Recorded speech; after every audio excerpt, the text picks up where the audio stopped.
Hello surgical utopians. Today we are going to start with the classification of the orbital fracture. So amongst the classification, it can be categorized under 4 headings.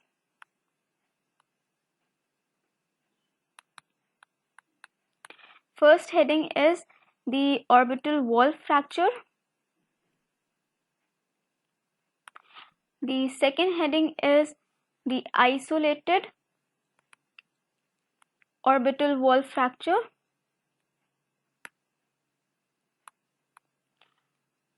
Third category is isolated fracture of orbital rim. And the fourth is the complex comminuted fracture.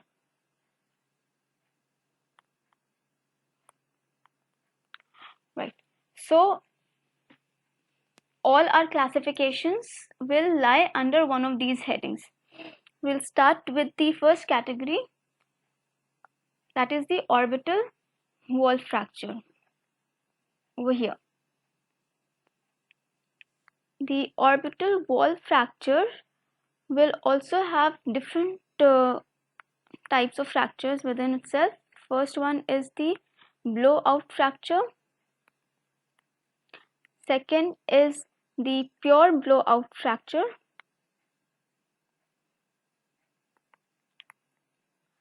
Third category is impure.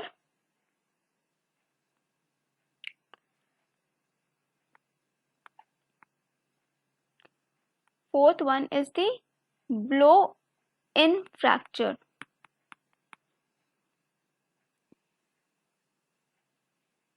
Next heading is the isolated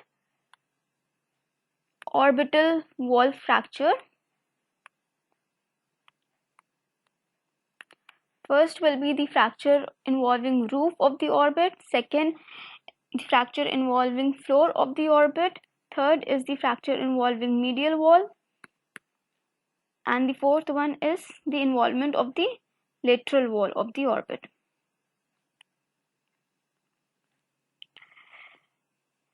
The third category, isolated fracture of orbital rim.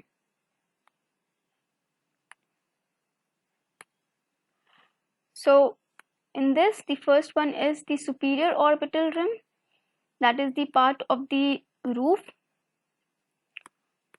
Then inferior orbital rim fracture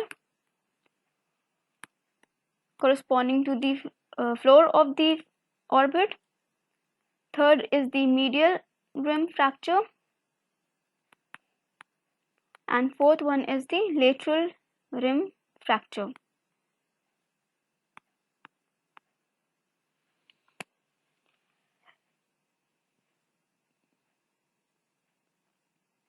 Then last category is the complex comminuted fracture. In this, the orbital fracture will involve the nasoethmoid and frontonasoorbital fractures.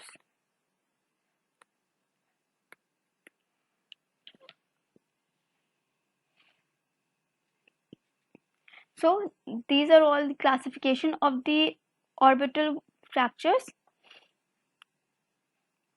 Now we will study one by one all the fractures. So for that, let's skip to the 3D part. Okay, here we have these bones that basically form the orbit.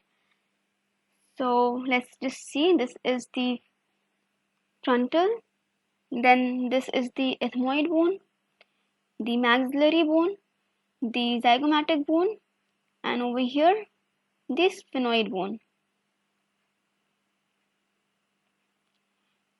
So all these bones together form the orbit. Now the first fracture that we are going to study is the blowout fracture, which is under the heading of the orbital wall fracture. So the orbital blowout fracture will occur due to blunt injury on the eyeball. There are two theories that are stated for explaining the pathophysiology of the blowout fracture. The first one is the buckling theory. According to this theory, when there is a blunt trauma on the orbit, the walls will undergo a rippling motion or effect, and the impact is transferred on the walls. So the wall which is basically more thin or weaker will eventually undergo fracture. So basically, most commonly wall to undergo the fracture is the floor of the orbit.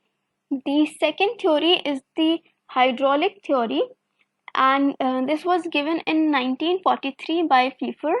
And according to this theory, if there was a direct injury to the eye globe, then the impact of that injury will be transferred on the walls, and the weaker walls will undergo fracture. Now, blowout fractures are of two types: the pure blowout fracture and the impure blowout fracture. So according to the pure blowout fracture, there will be only fracture of the wall. That is, the fracture will occur over here in the wall. It is said that the floor of the orbit will fracture more in comparison to the other walls. So we are just drawing this fracture over here. So the fracture will occur somewhere over here. Right, if you can just see over here, this is the fracture involving the floor of the orbit. Whereas in the impure fracture, the fracture will also involve the rim, that is any of these rim. We just have a look over here. This portion is the rim, the pointer, if you can see over here. Right, so this is the superior, this is the lateral, this is the floor or the inferior rim, and this is the medial rim. So a impure fracture is a fracture in which, along with the wall of the orbit, the rims are also fractured. So this fracture will occur and involve over here.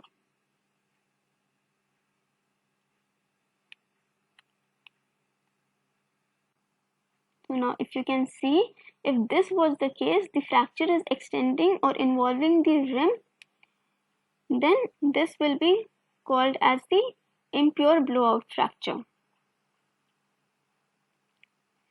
So impure blowout fracture can involve any rim. This is the inferior rim. It could involve the lateral rim, the superior rim, and even the medial rim over here. So you see, this is the impure fracture involving the roof and the superior rim of the orbit.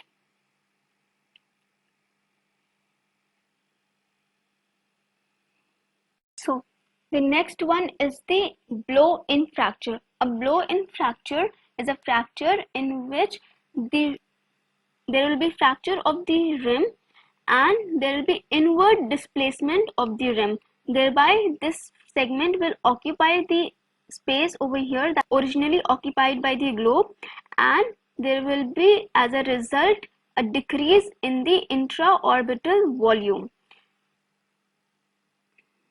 There is a fracture here and there is a fracture here. Wait, let's just zoom it, and this segment will fall inwardly and there will be decrease in the intraorbital volume, and hence this is called as blow-in fracture. Now the second type of the fractures are the isolated orbital wall fracture. So here if you see, let's take this lateral wall, zoom it, and if there is just simply a fracture over here, this is the isolated wall fracture. So Likewise, this is the lateral wall fracture. Then this over here is the fracture of the roof. This is the medial wall fracture over here, and likewise the fracture of the floor.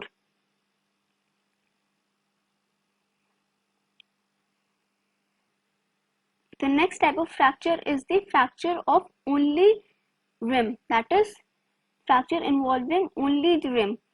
So if we just zoom it over here, this is the lateral rim, and the fracture just involving the rim over here. This is the isolated rim fracture. So such kind of fractures present on the lateral rim is the lateral rim fracture. The ones on the frontal bone or the superior rim is the superior rim fracture, then the inferior rim fracture, and the medial rim fracture.